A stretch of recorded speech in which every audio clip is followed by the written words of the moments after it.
Olá, eu sou Cláudia Jacinto. Hoje nós vamos conversar um pouquinho sobre HPV e imunossupressão.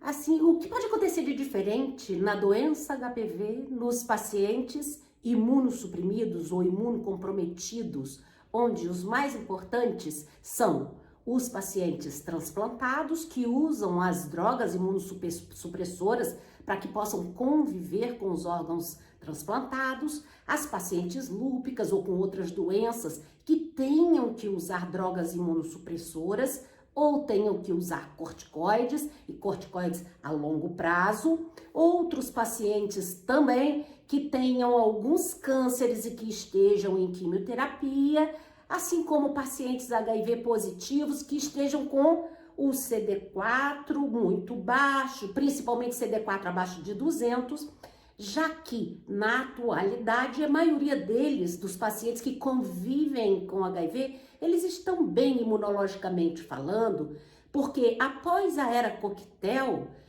a gente não conseguiu mais se deparar com aqueles quadros dramáticos que aconteciam outrora, onde nós víamos várias doenças acontecendo por conta da AIDS, da doença, com diminuição dramática dos linfócitos CD4. Hoje em dia, na era coquetel, onde a carga viral fica praticamente zerada, e naqueles que utilizam regularmente, que o CD4 fica um CD4 geralmente acima de 500, quando bem utilizada a medicação, aí os pacientes que aparecem para nós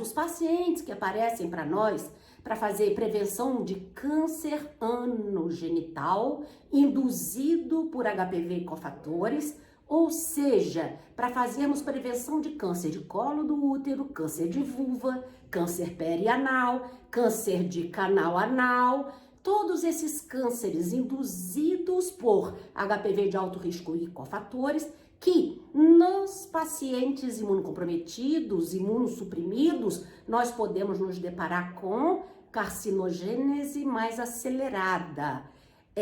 A forma de tomar a via do câncer pode acontecer quando os cofatores estão associados, e o cofator mais importante, que é o terreno imunológico, que nesses em questão do vídeo de hoje, nós não temos uma resposta imune adequada,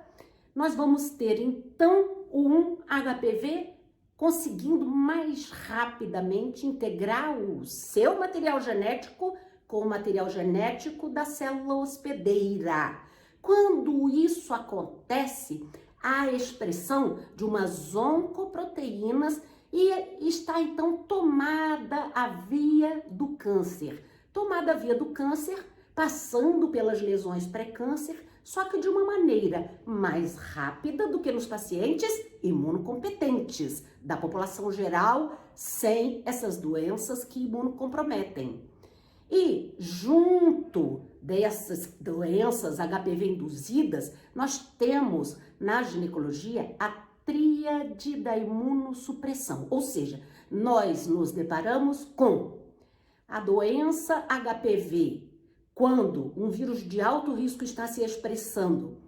acontecendo de uma forma mais rápida, mas dá tempo de agir. Nós temos também a doença HPV, quando são os vírus de baixo risco, fazedores de verrugas, fazendo verrugas volumosas, condilomas acuminados gigantes, dando mais trabalho de tratar. E também tendo mais recidivas quando nós estamos diante de pacientes imunossuprimidos, sobretudo os transplantados, que eles têm que usar aquelas drogas imunossupressoras, ou as pacientes lúpicas que têm que usar corticoide a longo prazo, que nós não temos como fazer diferente, já que a doença principal é outra, é o lúpus, por exemplo, que tem que estar equilibrado.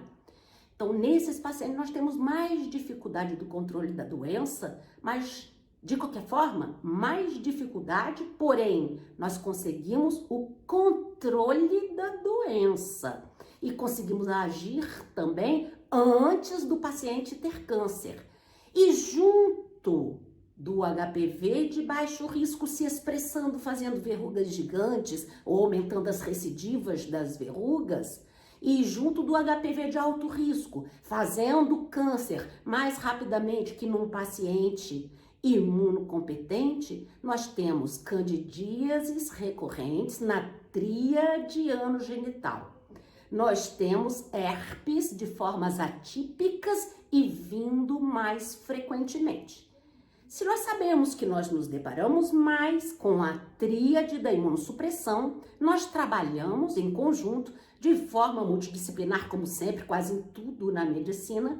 em conjunto com o reumatologista nas pacientes lúpicas, o infectologista nos pacientes que convivem com HIV, com os médicos que estão tomando conta dos pacientes transplantados. E com isso,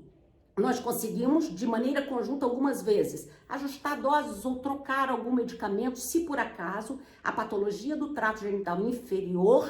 for daquelas formas mais amplas, mais extensivas e altamente recidivantes, como, por exemplo, uma forma clínica que existe chamada VIN confluente, que foi descrita pela minha professora Monique Peolice nos anos 80 com o nome de papulose bioenóide extensiva, isso mais para médico, mas